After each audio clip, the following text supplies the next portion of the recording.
नमस्कार दोस्तों, आपको एक बार फिर से बहुत बहुत स्वागत है ब्राइट लर्न विद एम के यूट्यूब चैनल पर। आज हम जिसमें जानेंगे कुछ करंट अफेयर्स के महत्वपूर्ण प्रश्न जो हमारी परीक्षा के लिए इंपॉर्टेंट साबित हो सकते हैं। तो बने रहिएगा अंत तक वीडियो में। चलिए शुरुआत करते हैं बिना देर किए।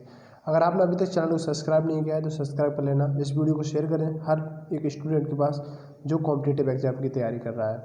देखिए इस पहला क्वेश्चन है आपके सामने, 3 जुलाई से 14 जुलाई 2020 तक फिट इंडिया वार्ता सूत्रों का आयोजन भारतीय खेल प्राधिकरण तथा किस मंत्रालय के सहयोग से किया जा रहा है। तो किस मंत्रालय के सहयोग से किया जा रहा है? ऑप्शन आप सभी के सामने है। स्वास्थ्य एवं परिवार कल्याण मंत्रालय, युवा कार्यक्रम एवं खेल मंत्रालय, या मानव संसाधन विकास मंत्रालय, इस्पात मंत्रालय। चलिए जानते हैं इसके बारे में थोड़ा सा। ये रहा संबंध तथ्य जानते हैं इसके बारे में। देखिए 3 जुलाई 2020 को केंद्रीय मानव संसाधन विकास मंत्री रमेश पोखरियाल, कहाँ से? केंद्रीय मानव संसाधन विकास मंत्री। क्वेश्चन का आंसर होगा आपका, ठीक है। अब इसके बारे में थोड़ा फैक्ट जान लेते हैं जो इंपॉर्टेंट है।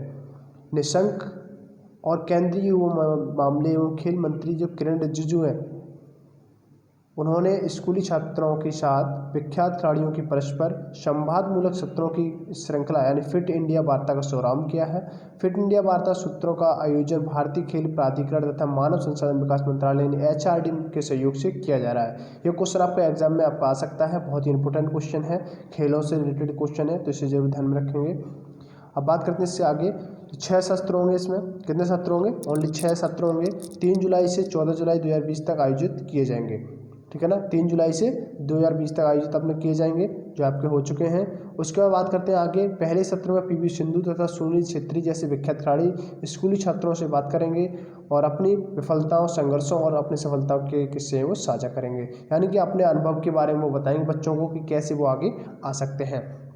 आगे जानते हैं अन्य सूत्रों में अश्विनी पोनप्पा यानी बैडमिंटन खिलाड़ी है ये, रानी रामपाल भारतीय महिला हॉकी टीम की कप्तान है ये, और मनिका बत्रा ये टेबल टेनिस से संबंधित हैं, अपूर्वी चंदेला निशानेबाज हैं, और पैरालंपियन दीपा मलिक शामिल होंगे। गाइस ध्यान में रखना क्योंकि ये कई बार आपके पूछ लिए जाते हैं। जब एग्जाम आपको होता है तो पूछ लेता है अश्विनी पोनप्पा का संबंध किससे है, रानी रामपाल का संबंध किससे है, ठीक है ना। तो ये आपके पूछ लिए जाते हैं, तो इस चीज़ को ध्यान में रखना आप सभी। चलिए अगले क्वेश्चन चलते हैं। अगला क्वेश्चन ये रहा, 3 जुलाई 2020 को किस राज्य सरकार ने वित्तीय कठिनाइयों से उभरने में मदद करने के हेतु जूनियर वकीलों को 2 वर्ष तक प्रति माह 3,000 रुपये की राशि प्रदान करने की घोषणा कर दी है? तो किस राज्य ने की है? ऑप्शन है ए केरल, बी है आपका तमिलनाडु, और सी आपका आंध्र प्रदेश, और डी है आपका कर्नाटक। गाइस देखिए इसके बारे में थोड़ा सा जान लेते हैं समय तथ्य, जिससे कि इससे रिलेटेड कोई भी क्वेश्चन आपका है। देखिए एग्जाम आप कोई सा भी दे रहे हो, सबसे ज़्यादा क्वेश्चन आपके करंट अफेयर से संबंधित ही पूछे जाते हैं, तो इसलिए बहुत ज़रूरी है हमें जानना कि संबंधित तथ्य क्या है। तो संबंधित तथ्यों के बारे में जानना बहुत ही ज़्यादा जरूरी है गाइस। सभी को समझ में आ गया? चलिए अब थोड़ा सा जान लेते हैं इसके बारे में। तो देखिए केरल सरकार ने, किसने? जूनियर वकीलों के लिए तमिलनाडु सरकार ने, कौन से वाले? तमिलनाडु सरकार ने, ठीक है ना। केरल भी बहुत जल्दी करने जा रही है, केरल और तमिलनाडु दोनों साथ साथ में करना चाह रहे थे, लेकिन तमिलनाडु सबसे पहले अपना कर दिया 3 जुलाई को ही। इससे किसके अंदर क्या होगा? 2 वर्षों तक, यानी कि 2 वर्षों तक हर महीने 3,000 रुपये दिए जाएंगे जो भी जूनियर वकील होंगे उनको। आगे चलते हैं। इसमें तमिलनाडु बार काउंसिल द्वारा लंबे समय से सहायता राशि प्रदान करने की मांग की जा रही थी, उसके आधार पर किया गया ये। तमिलनाडु सरकार 3 दशकों से अधिक समय की अधिवक्ता कल्याण योजना का संचालन कर रही है, यानी तमिलनाडु सरकार क्या कर रही है? 3 दशकों से अधिक समय से अधिवक्ता यानी वकीलों के कल्याण योजना का संचालन कर रही है। तो क्वेश्चन देखिए आपके जो भी एग्जाम में बनेंगे ऐसे ही क्वेश्चन बनते हैं। अब जैसे ये देखिए, ये काफ़ी पुराना क्वेश्चन है, ये काफ़ी पुराना हो चुका है, लेकिन ये क्वेश्चन आपका मैं इसलिए लेके आया हूँ क्योंकि ये क्वेश्चन एग्जाम में आपका बन सकता है, तो इसीलिए संबंध तथ्यों को जानना बहुत जरूरी है।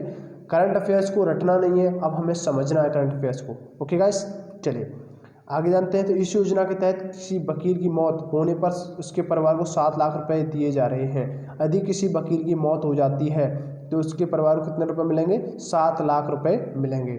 अगला क्वेश्चन ये रहेगा, इस क्वेश्चन को भी देखिए। 2 जुलाई 2020 को केंद्रीय मंत्री रमेश पोखरियाल निशंक और डॉक्टर हर्षवर्धन ने संयुक्त रूप से वीडियो कॉन्फ्रेंसिंग के माध्यम से औषध खोज हैकाथन, ये जिस पर ध्यान लिखना, औषध खोज हैकाथन का शुभारंभ किया। इस हैकाथन का आयोजन वैज्ञानिक और औद्योगिक अनुसंधान परिषद यानी CSIR ने और किसने संयुक्त रूप से किया? तो गाइस किसने किया? चलिए इसके बारे में जान लेते हैं। ऑप्शन आपके सामने है भारतीय विज्ञान संस्थान, ऑप्शन बी है राष्ट्रीय शैक्षिक अनुसंधान और प्रशिक्षण परिषद, और ऑप्शन सी है अखिल भारतीय तकनीकी शिक्षा परिषद, ऑप्शन डी है केंद्रीय औषधि अनुसंधान संस्थान। संबंध तथ्य जानते हैं, इसमें आपका आंसर भी मिल जाएगा। गाइस देखिए संबंध तथ्य बहुत ही जरूरी हैं, तो इसे बहुत जरूरी अच्छे से पढ़ेंगे हम सभी, क्योंकि इससे रिलेटेड कोई भी एक क्वेश्चन आपका आएगा तो वो छूटेगा नहीं आपसे।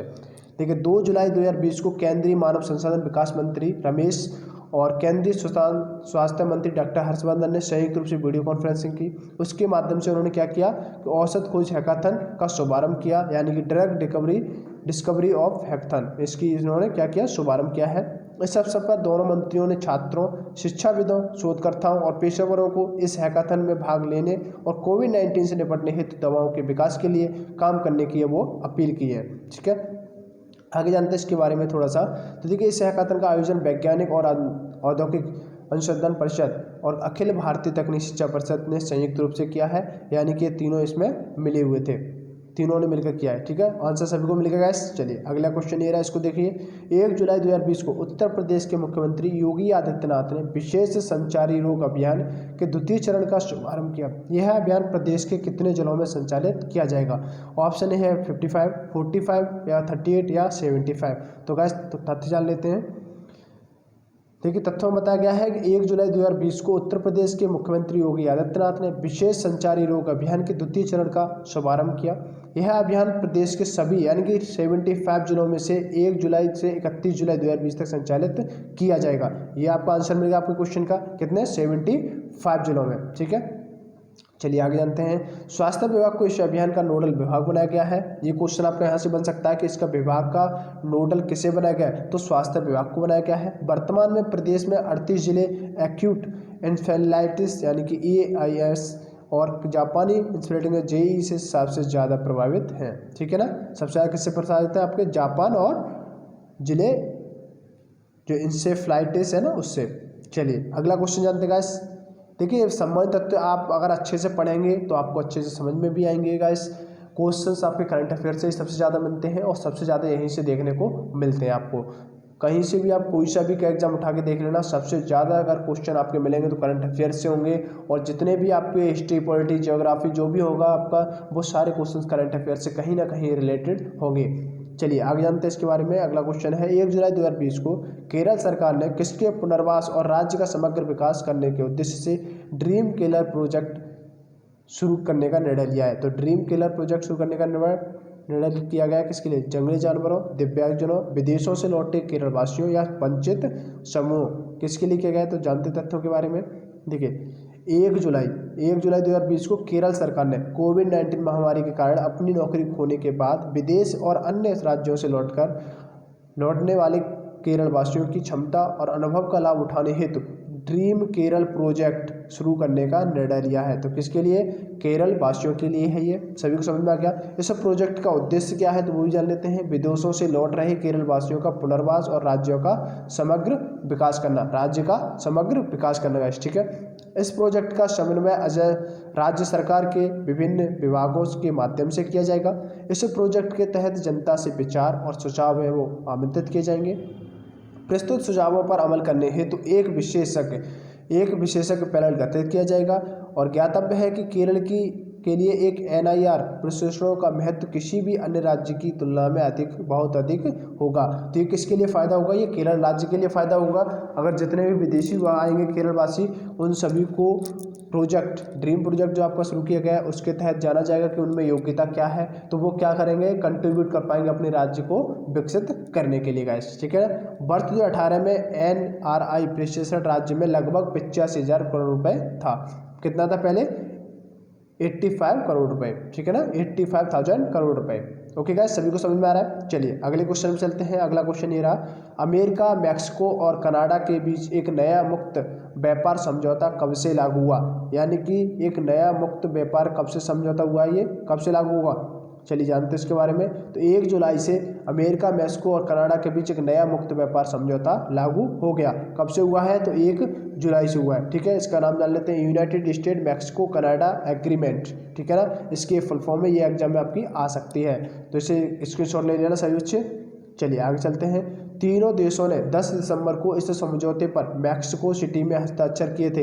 इससे संबंधित देशों की संसद द्वारा अनुमोदित किया गया था। यानी कि इसे क्या गया था, 3 देशों ने 10 दिसंबर को इस समझौते को मैक्सिको सिटी में हस्ताक्षर किए थे। कहाँ पर किए थे, मैक्सिको सिटी में। क्वेश्चन आपका कहीं से भी बन सकता है करंट अफेयर्स में, इसीलिए सभी पे ध्यान देना है, ठीक है। सभी फैक्ट पे आपको ध्यान देना अच्छे से, कहीं से भी बन सकता है। और किससे संबंधित, कहाँ पर, देशों की संसद जो थी वहाँ पर अनुमोदित किया गया था। चलिए आगे जानते हैं। नया मुक्त व्यापार समझौता 25 वर्ष पुराने उत्तरी अमेरिकी मुक्त व्यापार समझौता का स्थान लेगा, यानी NAFTA का स्थान ये लेगा।